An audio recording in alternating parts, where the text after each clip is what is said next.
This week we check out the Western Patrol Club. We show our trip to Mouchet, Chloe has a chat to Duncan after their trip to Tuff Truck, as well as our weekly rig review and product review. You're watching 4x4 WA.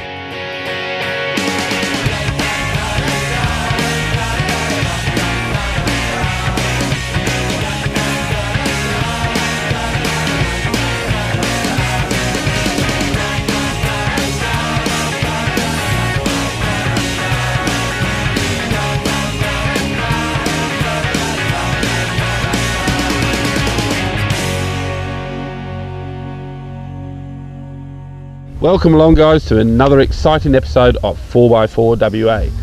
Coming up this week we have... First up, we're going to go and check out the Western Patrol Club, see what they're all about. Let's go check it out.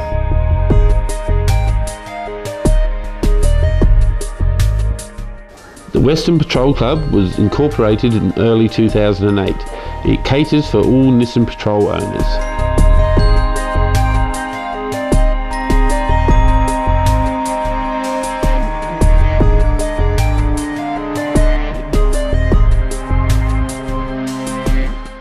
Since then it has grown to over 70 members in the past 2 years, and it shows no sign of slowing down anytime soon.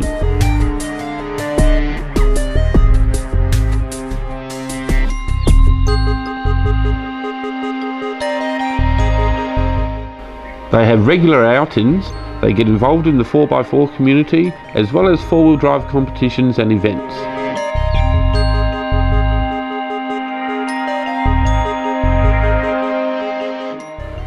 Myself and Chloe went down to Dwellingup to have a chat and check out one of the tracks they were doing. Alright, we've got Wayne with me now, and Wayne, you organised the nav run. Tell me about it.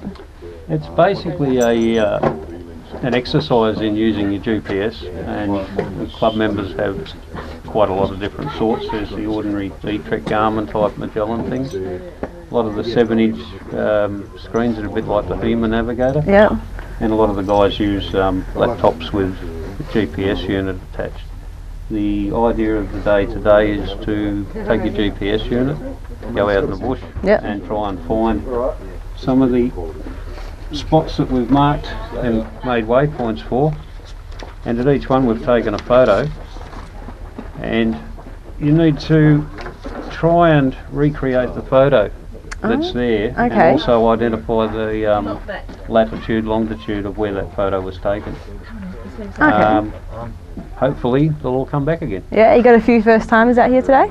We have. I think there's probably about half the people are not really comfortable with their GPSs yet. Yeah. And the idea of this is to try to get them some experience in hands-on. Okay. And how long do you think today will go for? Probably till about Wednesday. Oh. There is no time limit on it. The whole idea of the exercise is to just go out there, try and find as many as you can. I doubt that many people will find all of them, and they've got all weekend while we're up here camping to look around and see if they can find them. Alright, well I hope all goes well today, and good luck. Thank you. Thank you.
Alright, now I'm having heaps of fun out here today, so let's talk to one of the drivers. I got Dogman with me. How's your day going? Really good, Chloe, really good. Yeah, and do you like the tracks? How do they compare to other tracks you've been on?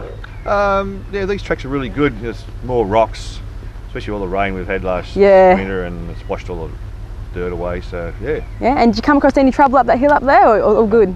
Straight all up. Good? Yeah. Straight up, yeah. Patrol? Of course, of course. Yeah, now tell me about the Western Patrol Club. What are you all about? Well, the Western Patrol Club was incorporated in 2008, early 2008, and we're just a family-orientated club. We only got Nissan Patrols and Safaris and Ford Mavericks, and we try to do a trip every weekend if we can. Extended trips, overnighters, day trips. But yeah, we cater for family as well. Oh, so, families, that's what we're all about. Getting out there with the family. And you got a lot of members on the? We've got 74 members so far. Yep, so that's really good for going for 2 years. And yeah, hopefully we'll get some more. Yeah, so that's right. If you a patrol or anything like that, come out here to the Western Patrol Club and have fun. Anyway, thanks for your time, Dogman, and enjoy the rest of your day. Yep, thanks, Chloe. Thank you. Before you go, last time we saw Doggy, he had a GU, and now he's got a tough one, GQ. Well to go. Way to go. Well to go. Way to go. Way to go. Way to go. So we'll see you up there. We will see you up there. We won't see you out there. Maybe down we there. Can't say that. But we'll see you up there. Okay. See you later. See ya. Well, that's an interesting club. I am actually a member myself, and if you want to find out more about the Western Patrol Club, just go onto our website and follow the links. And that is www.4byfourwa.com.au. Okay, so what's up next there, Chloe? Well, last year the guys took a trip out to Mushay Powerlines track with some of the forum members. Western Patrol Club members. No, Western Patrol Club members. Not the forum members, the Western Patrol Club members. Let's go have a look. We're out here with a group of guys for the day. A couple of these guys, there's a variety of vehicles here. A couple of these guys have done some work to their cars. We've got a bloke with a new turbo, a bloke with a new V8 motor in his Patrol. So we're just out here to check them all out. There's about 14 of us so far. So we're just going to go around and have some fun for the day. Okay, now I'm here with Mike, who's done a bit of a modification to his old GQ 1990 Patrol. How you going, Mike? Yeah, good, Chris. Oh, not too bad, mate, not too bad. Hey, so tell us, I've noticed you put a Nissan V8 in this. This used to be a TB42 petrol. Yeah, that's right. Yep. And you've done a Nissan V8. Yep. Okay, why? Basically to be different. A lot of people said it couldn't be done. It was too hard, it was too this. I just didn't want to put the Chev in there. I looked at the Ford V8. Nobody does adapter plates for them. Mind you, nobody does adapter plates for this either. Right. But the Chev I just didn't want to go with because everybody's done it before. Yep. The Ford was just going to be too costly. I managed to pick up a half cut at a very good price. And so that was the end result. So now I noticed you said you couldn't get the adapter plate for this, so what have you had to do? Well, the beauty of this is the motor and gearbox combination. They use the exact same gearbox in the Nissan Seema, which is where the motor came from, as they do in the Patrol. So it was just a matter of changing the output shafts, changing the gear ratios, but the housing itself is exactly the same. So it all just bolts up together. That makes it very easy. It does it, yeah. You know, a few adapter plates to move the engine forward and raise the gearbox up, but yeah, it was easier than I thought it was going to be. Now this has got an engine management system in it, all computerised? All computer controlled, yeah. And so you've had to put all that in? I've had to do all the wiring, and that was probably the longest part of the conversion, was sorting out all the wiring. Right. You know, there was probably 4 weeks of just sitting there working out what wire did what, you know, so but yeah, it's come off quite well. I'm pretty happy with it. Did you have any guidelines to follow, or not a great deal. There's a couple of guys in New Zealand who've done them in comp trucks. There's the guys down at Perth Four Wheel Drive Centre, which is where I bought the front cut from. They've got the ones with the manual gearboxes in them, and I got a little bit of advice from those guys, but not a huge amount. It was just a case of suck it and see, and hope that it all works. Yeah. Right, now you've given it a bit of a go so far. The day's yet young, but you've had a bit of a go. Are you impressed so far? I'm very impressed with it, yeah. Compared to the old 6-cylinder, you're not working half as hard. The fuel economy, I mean, I would have used nearly half a tank of fuel with what we've done this morning. So the fuel economy is much better off-road because it's simply not working as hard. So I'm very impressed with it. I do have a set of 4.3 ratios to go in it. just to give it that little bit better bottom end, but that's later down the track. But as it stands at the moment, it's performing really well and better than expectations. Cool. So what else have you done to your car? Not a great deal at this stage. It's pretty stock standard, as you can see. I've built a set of sliders, which is something that I do, and which is very handy, isn't it? It is, yeah. So I fitted the sliders to it. Eventually, I'm going to put the tube bars front and rear. But other than that, she's pretty stock standard, and you know, I like to keep them as neat and tidy and as original as possible. All right, cool. Okay then. Well, we're going to keep watching you guys go up and down hills and through bits of mud and whatnot, and we'll keep an eye on your car. There's a lot of cars here. Yep. So we'll keep an eye on your car and we'll see how it goes. And we'll catch up with you at the end and see how impressed you are and see if we can wipe the smile off your face. Good luck with that. Yeah, thanks, cheers, Chris. No worries. The first fella to get stuck was Mitch in his ute, but when we realised he hadn't reduced the tyre pressures, we got out the storms and let him down, and he got on his way.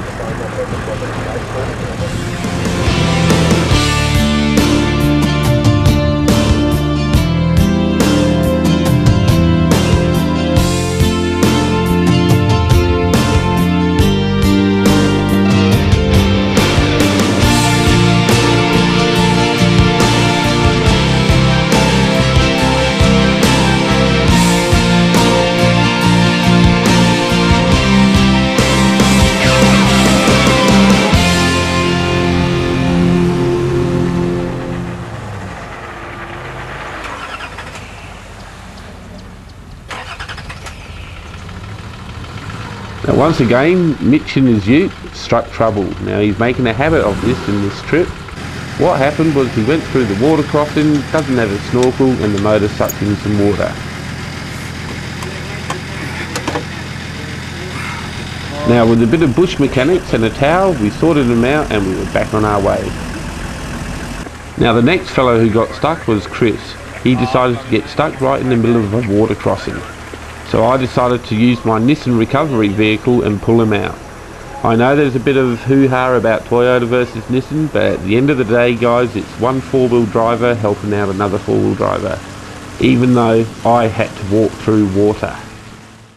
Well, so far what's happened is this whole journey, many patrols. Many patrols. There's a Pajero, 2 Discos and 2 Land Cruisers.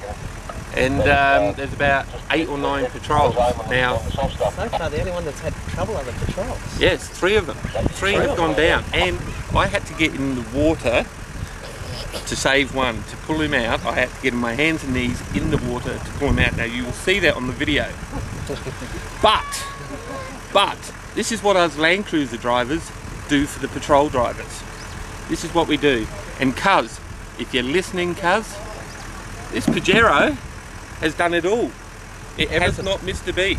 And it's been up to about here in water. Not a problem. So there you go. But we've had a good time so far today, guys. It's a great little track. We've still got more to go. So we'll see what happens, and hopefully our 2 vehicles won't break down, because then we'd be the laughing stock. Very true. But okay, there we go. Let's keep going. Shall we keep going? Okay, let's go.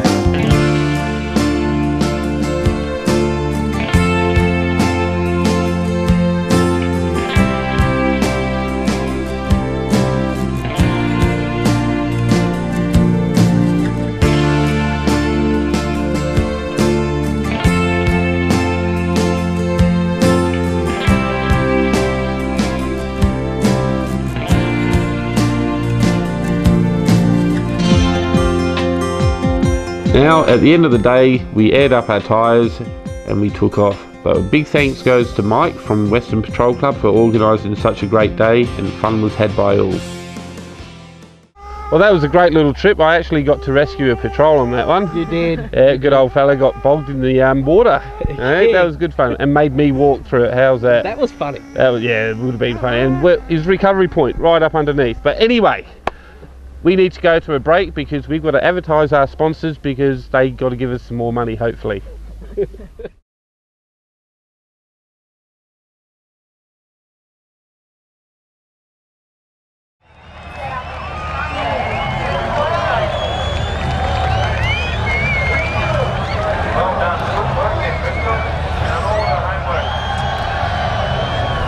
Alright, welcome back, Duncan. You've been over in New South Wales competing in the Tuff Truck competition. How'd you go? Yeah, we were very fortunate. We did well, and we came 13th out of 38. We're only 35 points out of the top 10, so for a first go, loved it. It was great. Yeah, and how do you compare yourself to the New South Wales drivers, since you're the only WA competitor over there? Oh, big learning experience for us. Their cars, the way they drive, their courses are so far in front of us. So from that point of view, it's great to be able to then bring back stuff to WA and help it along here, push it a bit harder. Yeah, and now your wireless helmets, how'd they go over there? They're brilliant. Just calms you down so much because you're not yelling at the navvy. Then the navvy can be underneath the car stacking rocks, and you're just nice and quiet to each other. So they're brilliant. The best thing we've ever bought for the car. Oh, that's good. Now, how many stages were there in total over there? There was 11 stages over there. There was 2 night events. There was a mud night event in front of the massive crowd, and there was the mystery night event over the rocks. Oh, well, it sounds like you had heaps of fun over there. Oh, we did. We did. Four-wheel driving for us now has just raised the bar so much, which is great. Yeah. Thankfully, we did the night run on the rocks first because we went back and looked at it later during the day. And if I'd seen it during the day, it would have been all right. I don't think so. Oh, okay. And next year, will you be there? We certainly are. Already informed the wife, and we're going again next year. Oh, best of luck for next year then. Yeah, well, we're hoping that maybe we'll get another WA team to come along with us. That'd be great. That'd be good. Yes, WA needs to get out and get over there. Alright, so you're in the Coastal Rocks paddock this year, and you're looking forward to it? Certainly am, yeah. Well, I think there'll be a smaller field this year than there was last year, but I think the quality of cars is going to be right up there, and everyone will be pushing, I think, for first spot this year. Yeah. Last year you came second?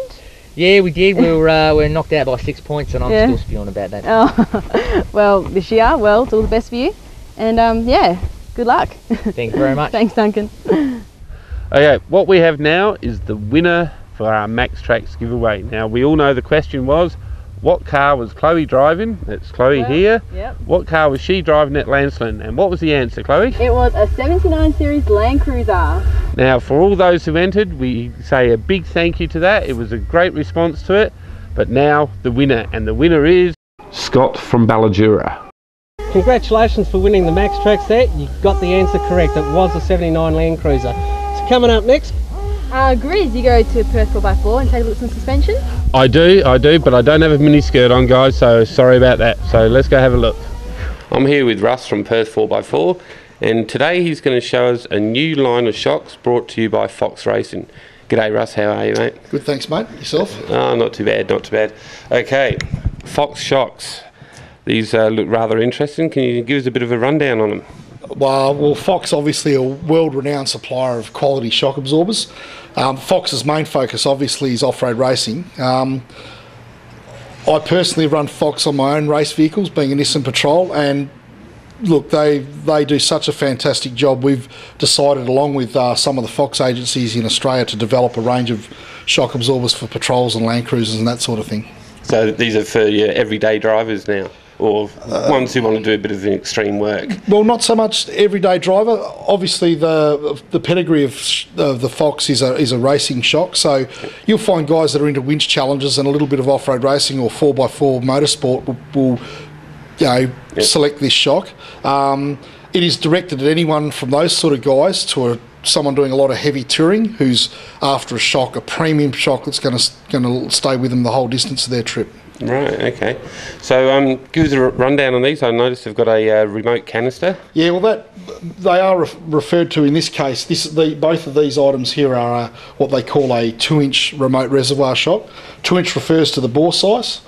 The remote reservoir, of course, is that there, which is in principle divided by a piston. A floating piston divides the oil and nitrogen. This area of the canister is charged with nitrogen, and that places the working oil under pressure, which lifts the boiling point considerably. Like with these come in different sizes, so like say someone rolls up and they've got like a 2-inch or a 4-inch or even a 6-inch lift, you can get all the different sizes in the shocks, or one does all, because they look like they're pretty long travel anyway. In the patrol range at the moment, we do have from 2 up to 4-inch lift, and we're going to develop that in the cruiser range as well. Obviously, we're not going to cater for every single vehicle. We'll be picking out the popular makes. The vehicles that are sort of high usage in the bush or racing scene, so that we can deliver a product that's probably better than some of the others around, I suppose. Well, there you have it, guys. So if you're into these type of shocks, if you're into like your competitions or even you're just doing some heavy touring, come down and see the guys at Perth 4x4 and check out these Fox shocks. They look pretty mean and they look pretty nasty. Maybe the old 60 could get some on it, eh? What do you reckon?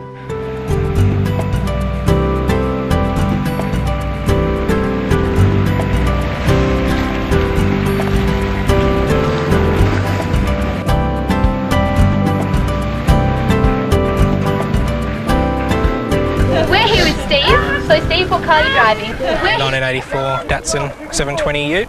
Awesome, and what modifications have you got on it? Got a 4-inch lift kit, 31-inch tyres, the back of the canopy's all set out for camping, twin thermo fans, rebuilt motor, rebuilt gearbox and new clutch, just basically a driveline, all like new.